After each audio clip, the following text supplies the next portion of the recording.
초유의 의료사고가 발생했습니다. 4명의 신생아가 잇따라 숨졌습니다. 살기 위해 들어간 병원에서 죽어서 나온 게 말이 되냐고요. 의사 없는 병원이었어 거기는. 그냥 방치한 거야. 그다음에 사고가 발생한 다음에 제일 먼저 정리합니다. 진실 앞에 침묵하는 사람들.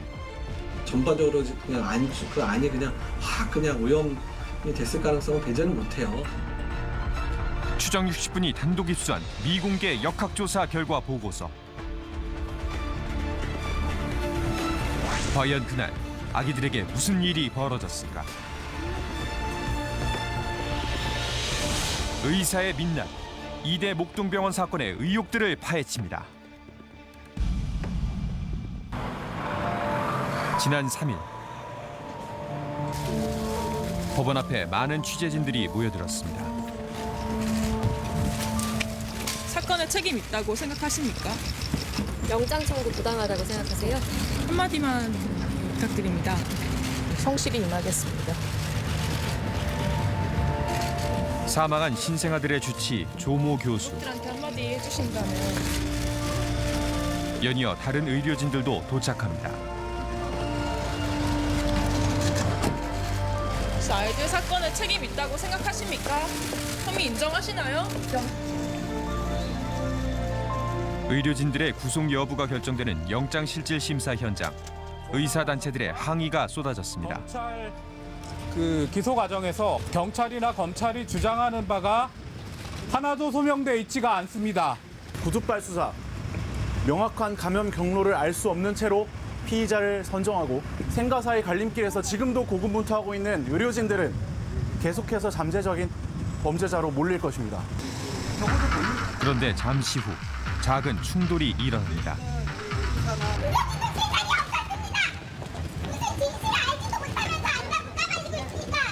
여기까지 하자. 네. 뭐 여기까지 합니까? 준비한 거 아시죠? 이쪽 보고! 우리 아이들은 의료진이 없는 상태에서 병원에서 죽었을 뿐! 이 사건의 진실에 대해서 진실은 밝혀진 후에 얘기하십시오! 진실은 아직 아무도 알지 못합니다! 죽인 자와 죽임을 당한 자만 알고 있습니다! 의사단체들의 주장에 유가족은 분노를 터뜨립니다. 과연 그 내막은 무엇일까? 안녕하세요. 오늘 어떻게 이렇게 오셨어요? 오늘 영장 실질심사인다고 해서 저희 아이들 억울한 거는 좀 털어주고자 진실을 좀 얘기하고 싶어서 왔습니다. 이제 여기 아이들이 감염으로 죽었다고 하는 그 마지막 사실만 아실 뿐이지 감염이 되기까지 우리 아이들이 방치되고 마치 모든 것을 알고 그들이 선의 피해자인 것처럼 하는 게 저는 틀렸다고 생각합니다. 의사협회가 저렇게 하는 것에 대해서 좀 말씀을 한 저희는 저희를 협박하고 있다고 생각합니다. 1시간 20분 만에 모두 숨지는 사상 초유의 의료사고가 발생했습니다. 지난해 12월 이대 목동병원 신생아 중환자실에서 4명의 아기가 잇따라 사망하는 충격적인 사건이 벌어졌습니다. 국과수 부검 결과 사망 원인은 시트로박터 푸른디균 감염에 의한 폐혈증. 감염의 원인과 경로를 파악하기 위해 대규모 합동 조사가 진행됐습니다. 그 결과 역학조사팀이 밝힌 오염원은 아기들이 사망 하루 전날 투여받은 지질 영양제 스모프 리피드입니다. 수액 한 개를 7개의 주사기로 나눠 담는 과정, 즉 분주 단계에서 균에 오염됐을 개연성이 있다는 것. 경찰은 이번 사건이 잘못된 분주 관행을 묵인해 벌어진 일이라며 의료진들에게 업무상 과실치사 혐의를 적용했습니다. 본건은 신생아 중환자실 내 오래된 위법한 관행을 묵인하고 방치하며 오히려 악화시킨 관리 감독자의 중대한 과실, 환자 안전에 가장 기초가 되는 감염 등 교육을 한 번도 실시하지 않은 과실, 무책임한 태도 등에서 비롯된 사건으로 총 7명의 의료진이 입건돼 검찰 조사를 받고 있던 상황. 이날 조 교수를 포함한 주치의 2명과 수간호사 1명이 구속됐습니다. 구조적인 문제는 것을 의료진 구속이라는 사상 초유의 사태에 의사들은 거리로 나섰습니다. 감염 관리 시스템에 대한 13만 의사 범죄자 취급 중환자실 무너진다! 무너진다! 우리가 이렇게 의사들이 노고로 의학의 발전으로 국민들을 살려왔습니다. 그런데 우리가 살인범입니까? 우리가 살인범이 안 되는 간단한 방법이 있습니다. 살리기 힘든 환자 보지 않으면 됩니다. 필수로 유민하고 미용성형하면 됩니다. 다소 격양된 발언까지 쏟아지는 가운데 뜻밖의 상황이 벌어졌습니다. 유가족 측이 의료진 구속 이후 과도한 합의금을 요구했다는 이른바 가짜 뉴스가 보도된 겁니다.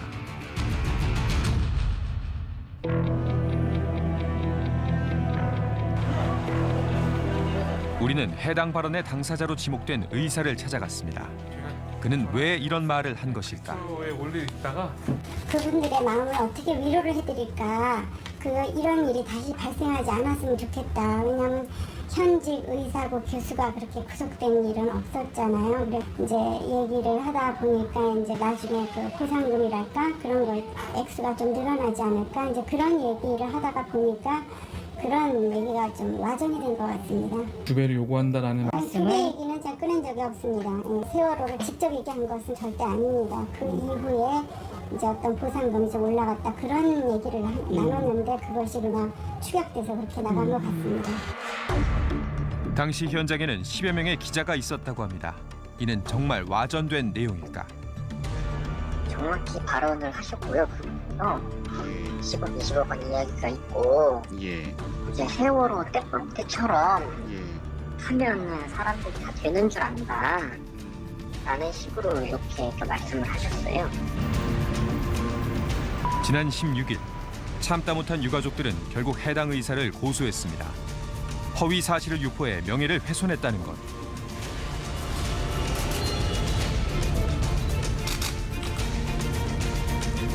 우리 아이들이 진짜 억울하게 죽은 거잖아요. 근데 죽고 난 다음에 마저도 이렇게 타인에 의해서 명예가 훼손되지는 않아야 된다는 그런 마음으로 왔습니다. 아기들을 떠나보낸 지 오늘로 131일째. 유가족들의 상처는 여전히 아물지 못하고 있습니다.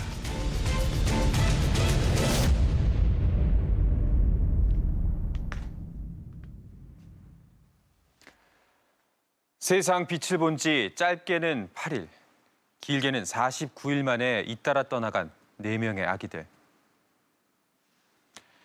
해당 의료진들이 이례적으로 구속되면서 의사단체들은 거세게 반발했습니다. 낮은 수가와 인력 부족, 즉 열악하고 왜곡된 의료 제도가 사태의 본질이라는 겁니다. 그런데 유가족들은 아직 풀어야 할 의혹들이 많이 남아있다고 말합니다. 이들이 여전히 진실 규명을 외치는 이유는 무엇일까요? 우리는 방송 최초로 신생아 사망 사건의 역학조사 보고서를 입수했습니다. 지금부터 과연 이 사건의 근본적인 책임이 어디에 있는지 몇 가지 핵심 쟁점들을 짚어보려고 합니다. 이대 목동병원 사건의 책임을 보건당국에게 돌리고 있는 의료계. 이 사건의 진정한 주범 복지부 장관과 신병원장, 식약처장, 서울경찰청장을 살인범으로 교도소로 보냅시다! 교도소로 보냅시다! 이런 과격한 주장을 하는 이유는 무엇일까? 우리는 13만 의사를 대표하는 대한의사협회를 찾아갔습니다. 저희가 인터뷰 요청을 드렸는데 네, 인터뷰할 수 있는 그런 스케줄이 안 나온다는 건 너무 내용 일정이 많아서. 서면으로라도 인터뷰 요청을 좀 드리고 싶거든요. 네, 한번 다시 여쭤볼게요. 서면 질의서를 재차 보냈지만 답변을 받지 못했습니다. 여러 차례 인터뷰를 고사한 의사협회. 우리는 피의자 변호인을 통해 의료계의 입장을 들을 수 있었습니다. 네, 이쪽에 앉으시죠. 경찰에서 발표한 바와 같이 그 분주가 원인인 것처럼 얘기했는데 분주는 소위 말해서 25년간 진행되어 왔습니다. 그것이 불법 관행이라든가 그런 것이 아니라 대부분 병원에서도 하고 있고 분주하는 것 자체가 심평원의 지침에도 권장으로 돼 있던 상황이었기 때문에 보건당국이 그동안 분주를 조장해왔다는 겁니다. 여러 주사제를 여러 환자에게 분주해도 실제 투여량을 인정해 줄 테니까 분주를 권장하는 내용이라는 거예요. 약제를 일부 사용하고 폐기 처분하는 것이 바람직하지 않다는 행정 해석. 이 내용만 보면 분주, 즉 주사제 나눠 쓰기를 정부가 조장했다는 의료계의 주장도 일리가 있어 보입니다. 우리는 논란의 중심에 있는 심평원에 사실관계 확인을 요청했습니다.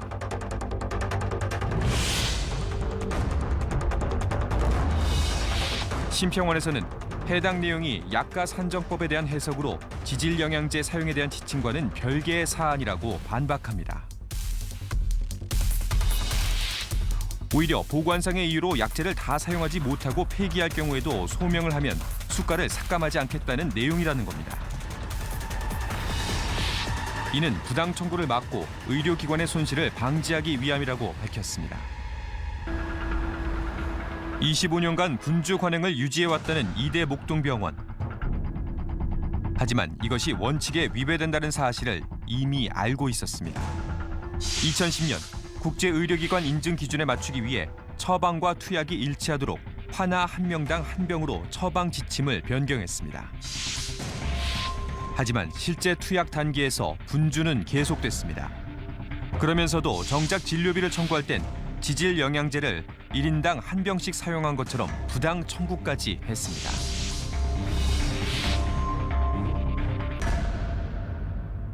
그러니까 수가의 문제 같은 경우는 사실은 그동안에는 오히려 한 병을 나누어서 이제 5명에게 주사하는 이런 경우가 있었다 하더라도 5명분을 다 청구를 했었거든요. 이 병원에서. 그걸 다 줬습니다. 오히려 부정 수급에 대한 걸 환급을 해야 되는 문제이기 때문에 그런 건 말이 안 되는 거고요. 아주 기본적으로 지켜야 할 또 지침을 하나도 안 지킨 그래서 난 사고입니다. 인재인 거죠. 우리는 보건복지부에 분주에 관한 명확한 입장 정리를 요청했습니다. 서면으로 답변서를 보내온 보건복지부. 분주 자체에 문제가 있는 것은 아니라고 해석했습니다. 하지만 주사제를 나눠 쓸 경우 철저한 감염 관리가 이루어져야 한다는 조건을 달았습니다. 쉽게 변질될 수 있는 지질 영양제는 보관과 취급에 세심한 주의가 필요합니다. 개봉 후 즉시 사용해야 하고 부득이한 경우에는 24시간 이내 반드시 냉장 보관에 사용해야 합니다. 사용하고 남은 수액은 폐기해야 합니다. 하지만 이대 목동병원에선 이를 어겼습니다. 5시간 이상 상온에 방치된 주사제를 사용한 겁니다. 유기적 조작이 아닌 상황에서 조작이 된 경우는 1시간 이내에 투여하도록 하고 있거든요. 그러니까 이거는 우리나라뿐만 아니라 전 세계적으로 다 따르고 있는 표준적인 부분인데 그 부분도 간과됐잖아요. 5시간 넘게 이제 좀 방치된 상태로 그 시간 동안 균이 자랄 수 있는 시간을 만들었던 거거든요. 그러니까 이거는 뭐 어떻든 간에 이거는 이 부분에 대한 과실 부분들은 빠져나갈 수 없습니다. 단지 한두 시간 빨리. 그런데 피의자 측은 제3의 감염 원인이 있을 수 있다고 주장합니다. 시켰다고 하는데 그럼 실린지 자체 오염 가능성, 그다음에 그 실린지 펌프에 넣어서 줄을 또 해야 되는데 그 수액 줄 자체가 오염될 가능성, 그다음에 중간에 마지막 필터가 하나 있습니다. 필터 자체 오염 가능성이 있는데 그래서 질본의 역학조사 결과를 공개해 달라, 그리고 어떻게 샜는지 설명해 달라라고 요청하고 있는 것입니다. 우리는 미공개 역학조사 결과 보고서를 단독 입수했습니다. 외부 오염 가능성을 제기하지 않은 이유는 과연 무엇일까? 역학조사팀은 이대 목동병원에 1년 동안 납품된 지질영양제 표변의 균 배양 검사를 실시했습니다. 결과는 모두 음성, 원제품이 오염됐을 가능성이 배제됐습니다. 나머지 의약품들도 수거해 오염 여부를 조사했지만 역시 결과는 음성이었습니다. 하지만 분주를 했던 장소에선 문제의 균이 검출됐습니다. 결국 주사제 준비 단계에서 오염됐을 가능성이 있다는 겁니다.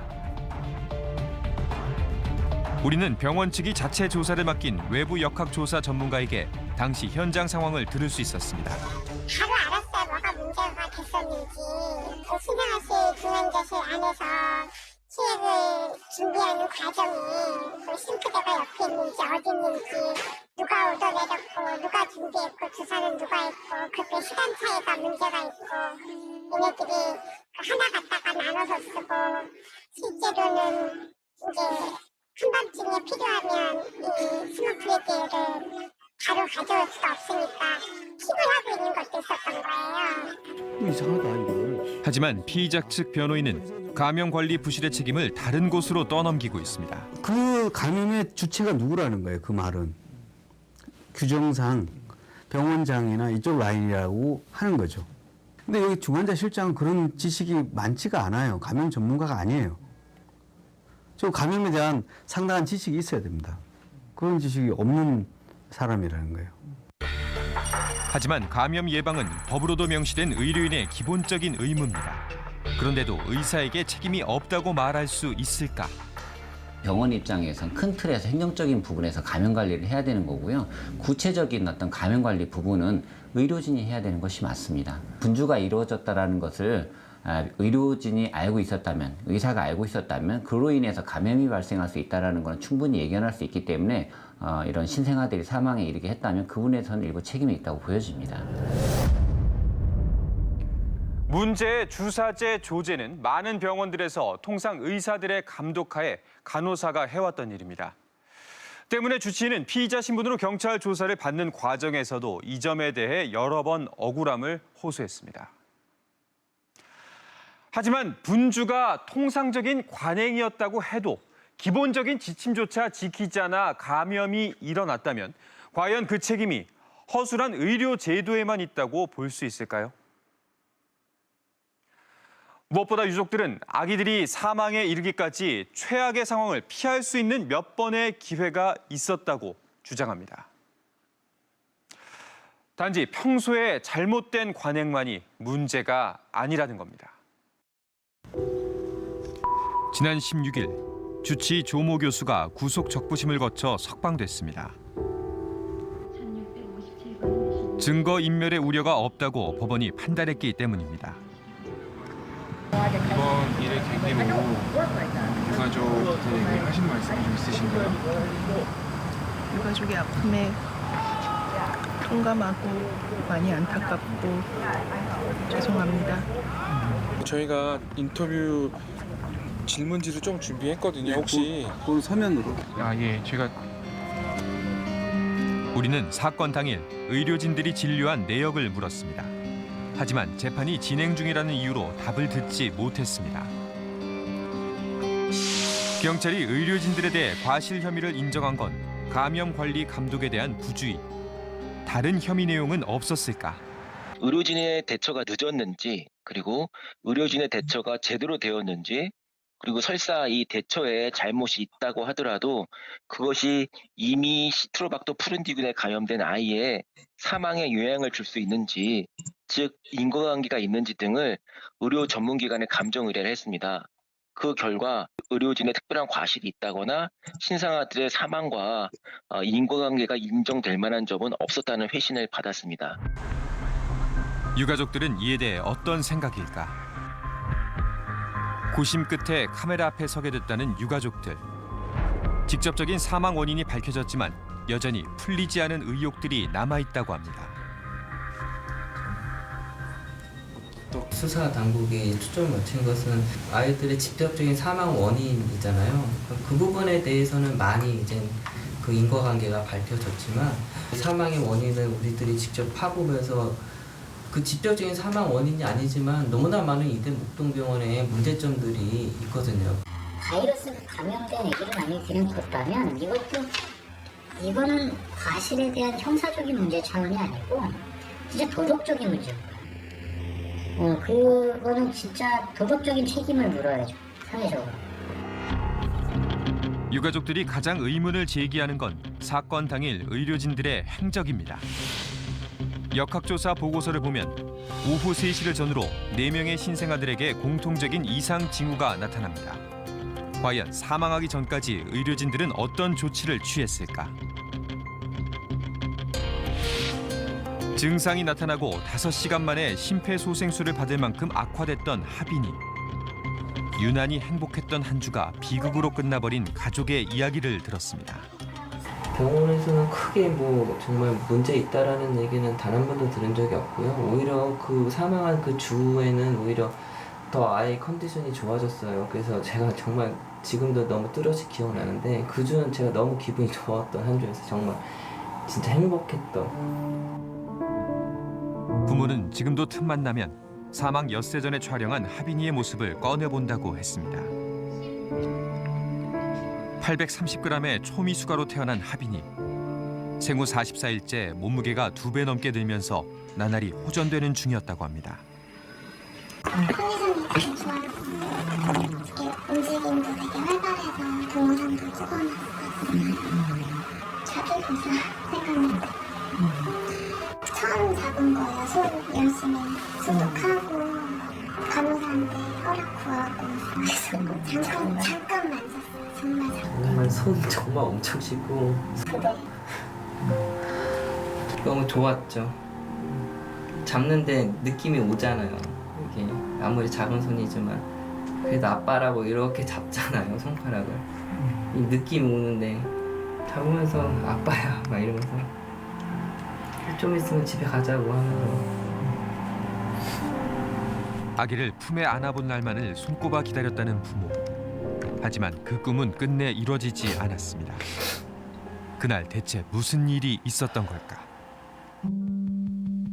하루도 빠지지 않고 신생아 중환자실을 찾았던 엄마. 그런데 그날따라 아기의 자는 모습이 무언가 이상했다고 합니다. 갑자기 이제 거기 200이 넘는 거 심박수가 200 넘으니까 계속 경고음이 울리더라고요. 처음 봤어요. 200 넘는 거를 심박수가. 면회를 갔던 12시 반. 하빈이의 심박수는 약 200회로 치솟았고 산소 포화도도 67%로 떨어졌습니다. 한 번도 겪어본 적 없는 아기의 응급 상황. 엄마는 애타게 의료진을 찾았습니다. 하지만 담당 의사를 만날 순 없었다고 합니다. 의사한테 전화해서 물어본다고 하고 통화를 하더라고요. 일시적 현상일 수도 있고 뭐 수유로 해서 그럴 수도 있다. 근데 저는 그때부터 되게 불안했거든요. 이미 30까지 찍었어요. 다시 간호사를 불렀어요. 근데 면회 시간이 이제 1시에 끝나요. 1시가 됐는데도 의사가 안 오더라고요. 아니 잠깐이라도 얘가 어떤 상태인지 설명 좀 주고 싶다고 난 불안해서 못 간다고 그랬더니 좀 머뭇머뭇하더니 어차피 다시 오시지 않냐고 면회 그때 와서 설명 들으시라고 또 매달렸어요 제가. 그랬더니 가시래요. 면회 시간 다 됐다고. 결국 담당 의사는 보지 못한 채 발걸음을 돌려야 했습니다. 그리고 저녁 면회 시간이 돌아왔습니다. 연락이 없으니까 괜찮나 보다 다행이다. 그냥 그러고 이제 있다가 이제 저녁 면회 시간에 혼자 가는 도중에 제가 전화를 받았어요. 내가 심정지가 왔다. 심폐소생술 하고 있으니까 빨리 오라고. 그게 5시 50분 정도였어요. 오후 5시 50분. 병원에서 연락이 온 건 하빈이의 이상 증상을 발견하고 5시간이 지난 뒤 아기의 심폐소생술을 알리기 위해서였습니다. 다행히 한 차례 숨이 돌아왔던 하빈이. 아기의 심박수가 요동쳤던 상황이지만 의료진들은 또 한 번 부모를 안심시켰다고 합니다.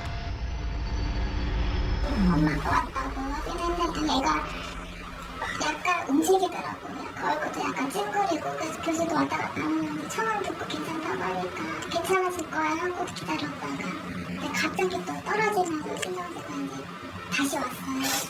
2차로 들어가서 CPR이. 하지만 아기의 상태를 되돌리기엔 이미 늦은 상황이었습니다. 저기 약간 고개를 돌렸는데 대각선 쪽에 다른 건우가 있었는데 애가 축 처져 있더라고요. 하빈이처럼. 마치 전염병처럼 다른 아기들에게도 연달아 문제가 일어났습니다. 하빈이가 2차 심폐소생술을 받던 밤 9시 무렵 다른 세 아기들에게도 동시다발적으로 심정지가 일어난 겁니다. 그리고 20분 간격으로 잇따라 숨을 거둔 아기들. 하얀 상자 속 주검이 담겼습니다. 아니, 애기를 살린다고 병원에 보냈는데 살기 위해 들어간 병원에서 죽어서 나온 게 말이 되냐고요. 그게 계속 조치 불러와라. 진상을 부리고 있었으면 의사가 와서 봐줬으면 바로 뭔가 조치를 취했으면 애가 살지 않았을까. 저는 계속 미련이 남았거든요. 엄마는 5시간 동안 의료진이 한 일을 알고 싶어 합니다. 왜 병원에선 아무런 연락이 없었을까? 우리는 여러 차례 접촉을 시도한 끝에 신생아 중환자실에 근무했던 간호사들을 만났습니다. 말씀 좀 해줄게요. 그 선생님들은 진료 감독에 대해서도 책임이 없다는 식으로 얘기하시는데 거기에 대해서 어떻게 생각하세요? 선생님, 잠깐만 좀 나누시죠. 아무런 대꾸도 하지 않고 취재진을 피합니다. 결국 그날의 진실을 들을 순 없었습니다. 혹시 아기들의 의무 기록지 속에 당시 상황을 설명해줄 단서가 들어있진 않을까? 우리는 여러 의사들에게 의무 기록지 분석을 의뢰했습니다. 하지만 대부분 말을 아낍니다. 차트를 봐가지고 그러는 건 뭐 차트는 볼 수는 있긴 있겠지만 그러네요. 네. 그걸 조사해서 이런저런 얘기를 하면 이 신생아 전공하시는 의사들의 언성은 많이 다를 것 같은데. 우리는 수소문 끝에 의사 출신 변호사를 찾아갔습니다. 각종 의료 소송을 담당하고 있는 이용환 변호사. 그가 진단한 아기의 상태는 충격적이었습니다. 12시 40분 바로 직후에 37.3도로 열이 뜨고 심장박동수가 198회, 거의 200회까지 올라갔고요. 평균 혈압은 27 수은주까지 떨어졌으니까요. 뭐 거의 폐혈성 쇼크에 거의 사망 바로 직전에 이르렀다고 볼 수가 있는 정도고 바로 심폐소생을 해야 되는 단계까지 간 것 같습니다. 정말 심각한. 예. 근데 이종 상태면 그 부모에게 뭐 연락을 해야 되는 상황 아닌가요? 네, 그렇죠. 저희들 같은 경우에는 의료진이라면 보호자한테 환자 상태 위험하니 빨리 오십시오라고 얘기를 하죠. 곧 어른이라면 노인들이라면 임종을 바로 앞둔 상태이기 때문에 곧 임종할 것 같습니다. 빨리 오십시오라고 전화를 해야 되는 상황이죠. 당시 유가족은 아기의 이상 증상이 발견된 시점부터 심정지가 오기까지 5시간의 과정에 대해 납득할 만한 해명을 요청했습니다. 하지만 병원 측이 보내온 사망 당일의 상황 설명은 모두 7줄. 그마저도 조치 내역은 단 석 줄에 불과합니다.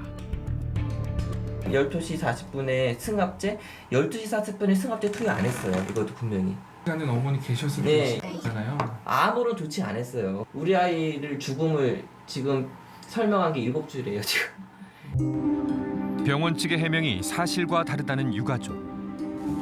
우리는 이대 목동병원 측에 인터뷰를 요청했습니다. TV에서 추정식품 TV에서 왔는데요.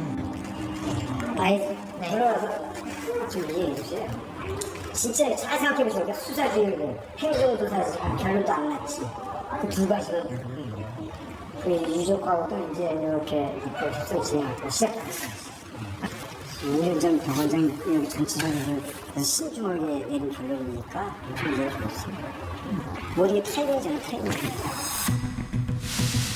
병원 측은 대신 서면으로 개선 대책을 보내왔습니다. 유족과 국민들에게 사과하고 시스템을 혁신하겠다는 내용입니다. 의료진의 대처 과정에 의문을 제기하는 것은 하빈이네만이 아닙니다. 우리는 수차례 퇴원을 권유받았던 건우네를 찾아갔습니다.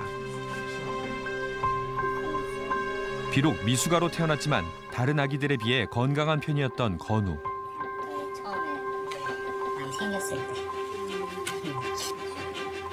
엄마 아빠는 하루도 빠지지 않고 건우의 상태를 살폈다고 합니다. 면회를 갈 때면 매번 같은 이야기를 들었다고 합니다. 진짜로 미안하지만 다른 애들보다 우리 애가 되게 잘 크고 있다고 생각을 했어요. 사실 좀 크게 낳기도 했고 그리고 선생님들도 처음 낳자마자 이 정도는 문제 없다고 다 그러시더라고요. 저는 진짜 그 말만 믿고 있었어요. 계속. 이제 일주일 있으면 우리 거기 집에 가겠구나. 우리 거기가 크리스마스에는 태어나야겠구나. 건우에게 이상 증상이 발생한 건 사고 당일 오후 3시 무렵. 오렌지색 변을 보고 심박수는 210회까지 올랐습니다. 하지만 부모는 이런 사실을 꿈에도 알지 못했습니다. 저녁 6시경 아기를 보기 위해 신생아 중환자실을 찾았지만 면회가 거절됐다고 합니다. 면회가 안 되고 계속 대기하고 있어가지고 무슨 일인 병원에 보면 안 시작한 합의는 엄마가 들어갔지, 뛰어들어갔지. 그다음에 간호사가 나와서 우선은 그 안에 좀 중한 아이가 있다라고 해서 안 된다고 해서 지금 가셔야 된다고 얘기를 하더라고요. 저희 애가 그런 걸 꿈에서도 못하고 저희 생각한테 오빠 쟤는 어떻게 해? 우리 기도하자고 어떡하지? 오빠 쟤도 잘 돼야 할 텐데. 그리고 집에 왔어요. 그게 7시 반? 집에 돌아오기가 7시 반 됐어요. 연락을 받은 것은 그 후로도 2시간이 지나서였습니다. 부모는 아이의 상태를 알리지 않은 병원이 원망스럽다고 말합니다. 심폐소생술을 들어가야 되니 오셔가지고 우선 병원으로 빨리 오셔야 된다. 언제 오실 수 있냐? 그랬으면 7시에 미리 얘기를 해줬어야죠. 니네 애도 이상하니까 좀 있어봐. 그 전에 이미 애가 이상했던 거예요. 9시 전에 마음의 준비를 해놔두고요. 이미 낮부터 이상 증상이 발생했던 건우. 하지만 다른 아이들과 마찬가지로 의료진의 처치는 그때그때 증상을 완화시키는 것이었습니다. 이렇게 이제 감염이 된 상태를 어느 정도 확인했을 때 조금 빨리 와서 애들 한 명이라도 원인을 분석해서 적극적인 조치를 좀 취해줬다라고 다른 원인도 이제 연이어서 발생하잖아요. 거기에 맞는 좀 미리 좀 준비를 할 수 있지 않았을까라는 생각이 좀 들어요. 근본적인 원인 자체가 치료가 되지 않기 때문에 좋아질 수가 없는 거예요. 상황이 될 수밖에 없어요. 유족들은 의사들의 소극적인 대처가 사태를 키웠다고 지적합니다. 앉아있으니까 아무런 처방이 없었어요. 아무런 처방. 제가 정말 가슴 치고 정말 울었던 이유가 국가수를 갔는데 복부 변색이 심하다는 거예요. 우리 애기만. 배에 세균이 엄청나게 많을 경우에 복부가 색깔이 엄청나게 죽고 나서 이 변색이 심하대. 애기들이 사망하기 직전까지 그런 사인들을 엄청 어르신한테 보내고 있었는데 근데 아무도 그걸 캐치하지도 못했고 조치하지도 않았어요. 최상급 의료기관으로 인정받은 상급 종합병원에서 어떻게 이런 일이 일어난 걸까? 당시 소아청소년과 전공의는 모두 14명. 하지만 3명은 시험 준비를 이유로 근무에서 제외됐고 5명은 무단 이탈한 상황이었습니다. 결국 남은 6명이 교대 근무를 서던 상황. 사건 당일엔 1년차와 3년차 전공의 2명이 120여 명의 환아를 돌봐야만 했습니다. 의료진이 없었다. 중요한 건 의사가 없었다라는 것이고 전공의들이 도망가가지고 이게 의사가 없으면은 저희가 상식적으로 생각을 했을 때 의사가 없으면은 환자도 없어야 되잖아요. 환자는 있고 의사가 없다는 거는 말이 안 되지 않습니까? 피의자 변호인 측은 의료진의 부족과 사망은 직접적인 관계가 없다고 주장하지만 유가족들은 병원의 안일한 대처에 생명을 살릴 수 있는 소중한 기회를 놓쳤다고 단식합니다. 의사의 손길이 턱없이 부족하다는 사실을 귀띔만 해줬어도 당장 다른 병원으로 옮기지 않았겠냐는 겁니다. 그런데 의혹은 또 있습니다. 사건 초기 사망 원인으로 의심됐던 로타바이러스가 그것입니다. 사고가 일어난 다음 날 부모들은 자식을 떠나보낸 충격을 채 추스르기도 전에 상식 밖의 상황을 마주했다고 합니다. 갑자기 어머니한테 전화가 왔어요. 전화가 와가지고 병원에서 언론 브리핑한다고 틀어보라고 하는 거예요. 제가 띵 나오더니 저희가 가장 중한 구역에 있던 아이들이었습니다. 이런 거예요. 유가족에게는 알리지 않은 언론 브리핑.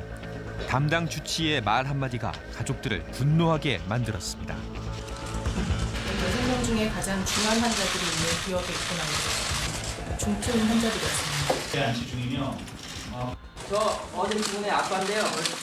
제가 뉴스 기사에서 지금 브리핑한다는 얘기 듣고 전화하고 부랴부랴 지금 끝난 거예요. 이 자리는 언론 브리핑 자리였고 그러면 유가족분들을 언론 위한 브리핑 다르면 자리를 따로 저희가 마련할 언론 예정이었습니다. 브리핑 자리를 먼저 마련해야 돼요? 아니면 유가족을 대상으로 하는 브리핑을 먼저 마련해야 됩니까? 다시 한번 사과 말씀드립니다. 죄송합니다. 주치의 말처럼 아기들은 위중한 상태였을까?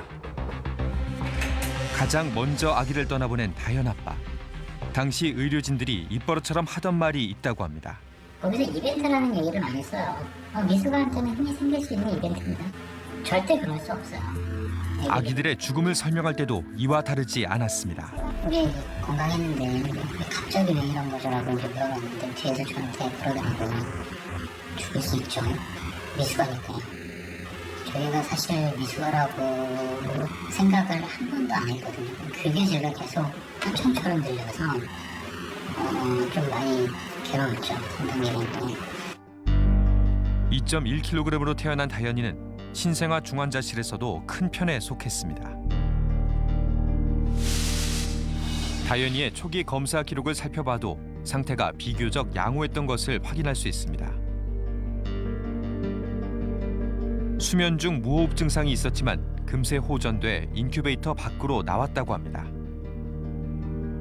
와이프가 점심때 면회를 했을 때도 그렇고 제가 알기로 애들이 모여 있었던 저쪽 편에 있었거든요. 다현이는 사건 당일 낮에도 중증 환자 구역에 있지 않았습니다. 사망 직전 상태가 악화돼 자리를 옮겼다는 겁니다. 아이가 들어가서 점점 나아질 때 한 번도 거기에 있었던 적이 없어요. 그런 거짓말이 너무 화가 난 거예요. 사망 열흘 전 퇴원을 권유받았던 다현이. 하지만 혈변을 보면서 퇴원이 미뤄졌습니다. 이로 인해 금식 처방이 내려졌고 지질 영양제를 투여받게 됐습니다. 그런데 사망 이후 다현이의 죽음을 정리하던 부모는 놀라운 사실을 발견했습니다. 사망 닷새 전 아기가 로타바이러스 양성 판정을 받은 겁니다. 애초 문제의 지질 영양제를 투여받게 된 계기가 로타바이러스 감염 때문이라는 겁니다. 저희 아기가 가수 로타에 걸렸고 확인이 됐고 혈변을 보는 아기들에 대한 처치가 중식정맥과 통해서 지질 영양주사를 맞아야 돼요. 먹지를 못해요. 왜냐하면 치료가 금식이거든요. 그래서 그 혈변을 본 날부터 금식을 하면서 아기가 서브리피드라는 지질 영양주사를 맞은 건데 근데 그거에서 사고를 일으키면서 아기가 사망을 했어요. 저희 다현이는 병원이 죽인 거죠. 결국은. 영유아 장염의 주요 원인인 로타바이러스. 대변과 구강 등을 통해 쉽게 전파돼 확실한 감염 관리가 필요합니다. 전파가 빨라서 초기에 관리를 안 해버리면 확산이 빨라지니까 폐쇄하는 측면이 강해요. 대부분은 가볍게 앓고 지나가기는 하지만 일부 약한 애들은 중증으로 아주 극심하게 가는 애들이 있으니까 그런 애들이 확산될 때 감염되면 문제가 되다 보니까 관리를 철저하게 하는 측면들이 있거든요. 이대 목동병원의 자체 규정에도 로타바이러스 환아 발생 시 격리가 원칙이라 명시돼 있습니다. 대학병원 삼척이는 상급종합병원에 신생아 중환자제가 걸렸는데 그거를 하고 원래 좀 이상이 걸렸어요. 근데 5일 동안 아무 조치도 안 합니다가 우리 애는 다른 애들이랑 섞어놓은 데다가 인큐베이터는 열어놓기도 하고 간호사들은 막 이 환자 저 애기들 막 만지고 그럼 우리 애 것도 막 퍼졌을 거잖아요. 역학조사 결과에 따르면 당시 신생아 중환자실에 입원한 아기 16명 중 13명이 로타바이러스에 감염됐습니다. 모두 동일한 유전형입니다. 모포와 환기구, 인큐베이터 등에서도 검출된 로타바이러스. 신생아 중환자실이 전방위적으로 로타바이러스에 노출됐습니다. 과연 이 사실을 의료진들은 몰랐을까? 로타바이러스 감염 관리 실패에 대해서 진술을 거부하거나 아니면은 자기가 인계를 받지 못해서 몰랐다 이런 입장입니다. 그래서 결과가 나오는데 안 본 건 의료진 책임이죠. 일단은 격리해놓고 이제 증상 발현 여부나 이런 거 봤어야 되는 건데 몰라서 못했다는 거는 사실은 좀 변명이 여전 없습니다. 사실. 해당 주치들은 로타바이러스에 관한 논문도 작성했습니다. 감염 경로와 대처 방법에 대해 잘 알고 있는 권위자였습니다. 5일 동안 우리 애를 격리조차 하지 않고 로타에 대한 아무 처치도 없으면서 방치한 게 몰랐다면 이건 너무 무능한 거 아니냐. 의료인으로서 병원으로서 자격이 없는 거 아니냐. 병원 이게 로타가 걸렸다는 걸 공표를 하면 부모들이 다 전화를 시킬 테고 그러면 병원 이미지도 나빠지고 경영에 문제가 있고 본인들도 뭐 페널티를 먹고 뭐 이럴 수도 있으니까 알면서 그냥 넘어가려고 하진 않았어요. 이 정도는 충분히 뭐 의심을 할 수는 있을 것 같아요. 의료계 일각에선 경찰이 구둣발로 난입해 로타바이러스 확산에 일조했다고 주장합니다. 하지만 현장에서 상황을 지켜본 유가족들의 이야기는 다릅니다. 처음에는 그 입구 쪽에서만 애들 인큐베이터 있는 쪽으로 뭐 형사들이 들이닥쳐갖고 이러지가 않고 입구 쪽에서 이제 정리를 하고 있었어요. 경찰이 무리하게 진입한 것도 아니라고 유가족들은 이야기합니다. 자기네는 자기네들 신발 좀 안 신고 들어와요? 다 신고 들어와요. 이대 목동병원 신생아 중환자실에는 신발 착용에 대한 규정이 없습니다. 16일날 경찰들이 들이닥쳤는데 11일날 애가 로타에 걸리는 말이 안 되잖아요. 아기들이 로타바이러스에 감염된 시기와도 맞지 않습니다. 다현이가 확진을 받은 12월 11일, 그때 이미 로타바이러스가 퍼졌을 가능성이 높습니다. 경찰 또한 감염관리 지침을 지켰다고 반박했습니다. 그런데 수사당국은 로타바이러스 감염 문제에 대해선 제대로 조사하지 않았습니다. 사망 원인이 아니라는 부검 결과 때문입니다. 하지만 유가족들은 이 문제를 간과해선 안 된다고 이야기합니다. 특히 쌍둥이 중 한 아이를 하늘로 보낸 아빠는 로타바이러스가 남매 생사에 영향을 미쳤다고 주장합니다. 아직도 의문점은 그러면 쌍둥이 둘 다 탈이 생겼어야 되는데 한 명은 그 같은 주사 냈는데도 한 명은 생존했던 거예요. 근데 이 부분에 대해서 제가 부검 결과 발표했을 때도 그러면 우리 아기는 어떻게 산 거냐, 한 명은. 근데 차이점은 딱 하나예요. 한 명은 로타가 걸렸고 한 명은 로타가 안 걸렸던. 로타바이러스가 어떻게 보면 경고였을 수도 있죠. 그러니까 로타바이러스 때문에 죽은 건 아니지만 로타바이러스가 만연해 있다는 건 감염 관리가 엄청나게 지금 문제가 있다는 걸 보여주는 징표잖아요. 근데 그 기회를 또 무시를 한 거예요. 이 이대목동병원 의사들이 또 무시를 한 거예요. 경찰 수사에서 로타바이러스 감염과 관련된 부분은 배제됐습니다. 직접적인 사망 원인과는 관련이 없다는 이유였습니다.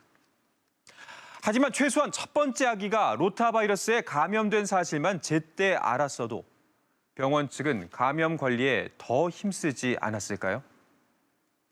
그리고 매뉴얼대로 격리 조치를 했다면 상황은 조금 달라지지 않았을까요? 더군다나 의료진은 로타바이러스의 감염 경로에 대해 논문을 쓸 만큼 해당 분야의 전문가였습니다. 그렇다면 같은 신생아 중환자실에 있다가 다른 병원으로 이송된 아기들의 경우는 어떨까요? 3년간의 노력 끝에 어렵게 아기를 가진 부부. 뱃속의 아기가 쌍둥이라는 사실에 2배는 더 행복했다고 합니다. 나 생각지도 않게 쌍둥이가 돼서 저희는 되게 기뻤어요. 아니, 2명 아이 갖는 게 솔직히 쉽지가 않잖아요. 뱃속에서부터 느껴졌던 남매의 활달했던 움직임. 그런데 태어난 지 9일 만에 동생 다인이가 하늘나라로 떠났습니다. 저희는 면회 때만 만져보지도 못했어요. 괜히 우리가 만졌다가 잘못될까봐 건들지도 못했어. 처음으로 우리 애기 안아본 게 사고 터지고 죽고 나서 애기 보내기 전에 안아본 게 다였어요. 똑같은 지질 영양제를 맞았지만 다인이의 쌍둥이 오빠는 목숨을 건졌습니다. 그런데 사건 발생 후 다른 병원으로 아기를 이송하는 과정에서 의아한 이야기를 듣게 됐다고 합니다.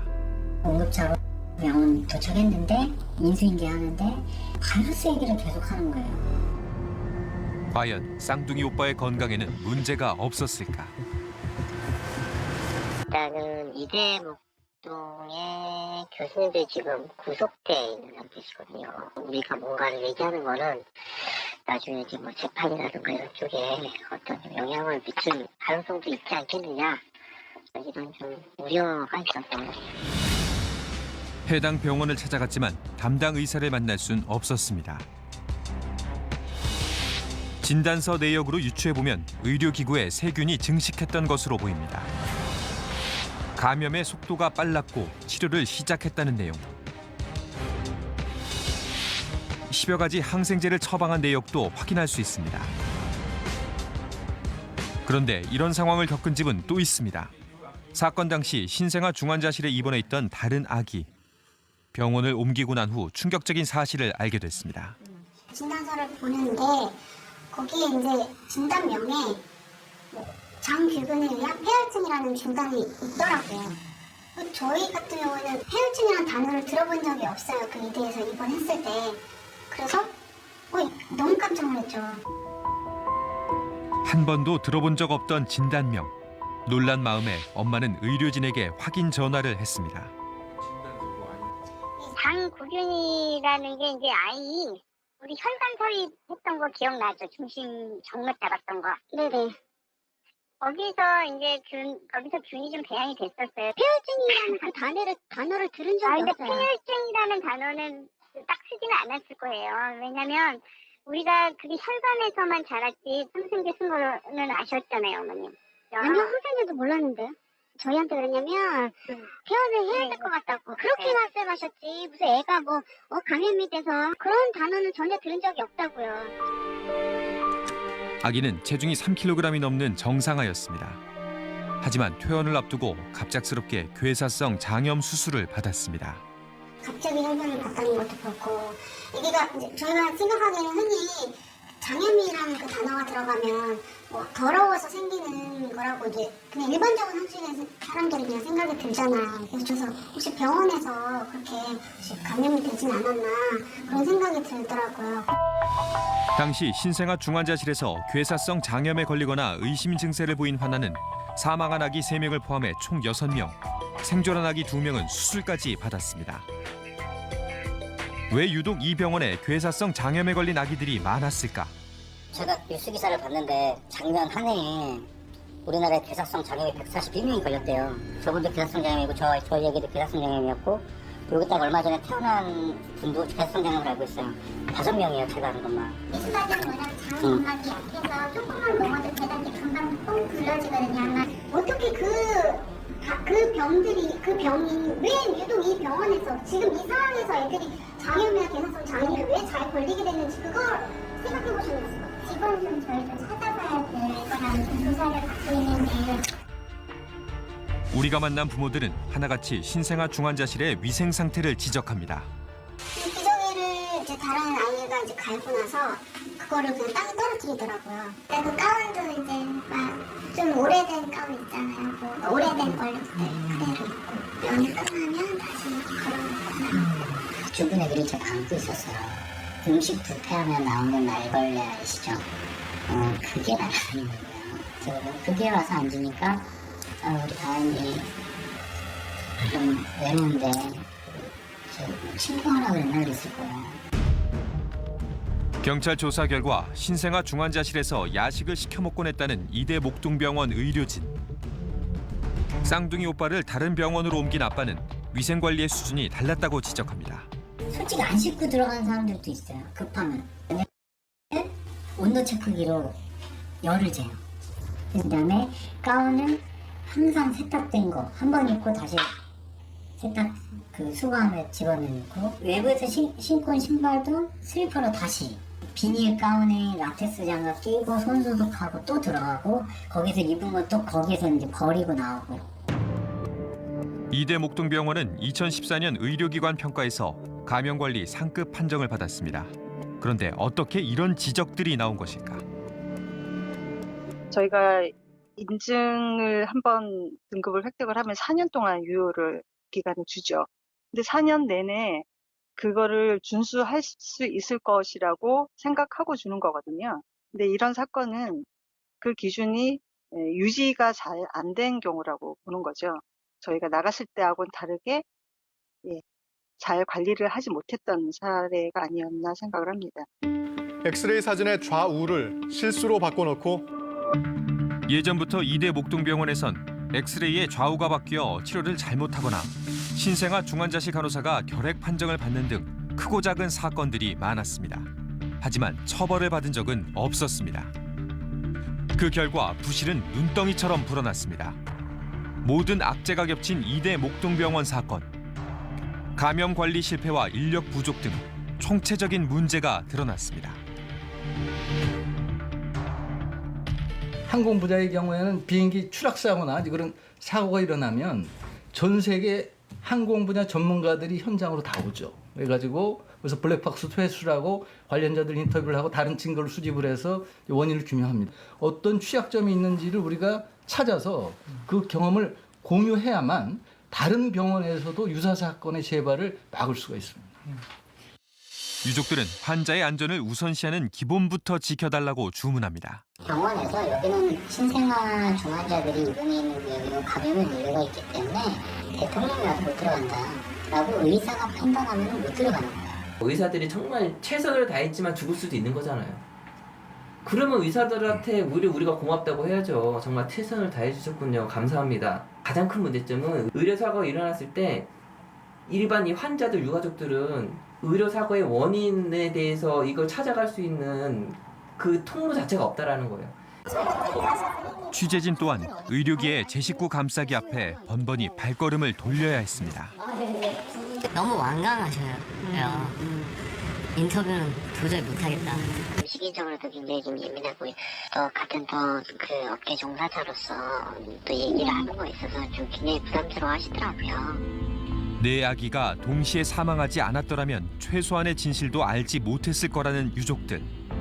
의사란 무엇인지 묻고 싶습니다. 단순히 진짜 엔지니어처럼 무슨 공장난 자동차를 고장난 기계를 고치는 사람들이 아니잖아요.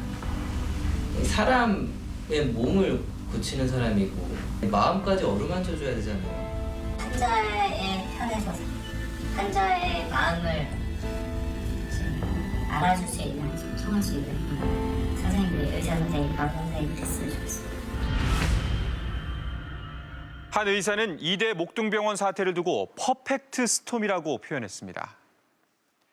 평소에 잘못된 분주 관행과 부실한 감염 관리, 전공의들의 이탈로 인한 인력 부족, 그리고 병원 측의 안일한 대처까지 위험 요소가 한꺼번에 겹치면서 터진 사고라는 겁니다. 결국 누구 하나 환자의 건강과 생명을 첫째로 생각한다는 기본만 지켰더라도 막을 수 있었던 사태였습니다. 우리가 특히 의료진과 병원의 책임에 주목하는 이유입니다. 지난 월요일 이대 목동병원은 상급 종합병원 지정 신청을 자진해서 철회했습니다. 그리고 바로 어제 보건복지부는 신생아 중환자실 수가 개선안을 의결했습니다. 간호 인력을 확충하면 더 많은 수가를 보상하고 주사제 무균 조제에 드는 비용도 2배로 인정하는 등 세부적인 대책이 제시됐습니다. 늦었지만 관행이라는 이름으로 저질러온 잘못부터 바로잡고 의료 제도의 빈틈을 꼼꼼히 메울 수 있도록 의료계와 보건당국이 함께 적극적으로 나서주기를 주문합니다. 그것이야말로 아무 죄 없이 목숨을 잃은 4명의 아기들의 안타까운 희생과 유족들의 고통을 조금이나마 위로하는 길일 겁니다.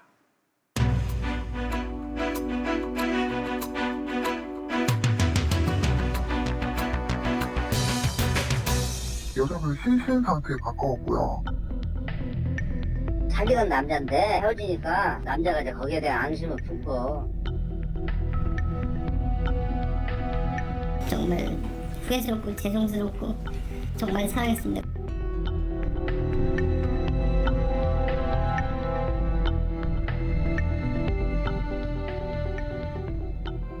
내가 몇 번을 얘기를 했으면 제초반의 생활도 갖고 와야 될 거 아니야? 근데 이따위로 갖고 와? 너 뒤에 가서 내 욕 진짜 하겠지? 그쵸? 억울해 죽겠죠? 그러면서 깔깔? 징계해. 나 이거 가만히 못 놔둬. 어디?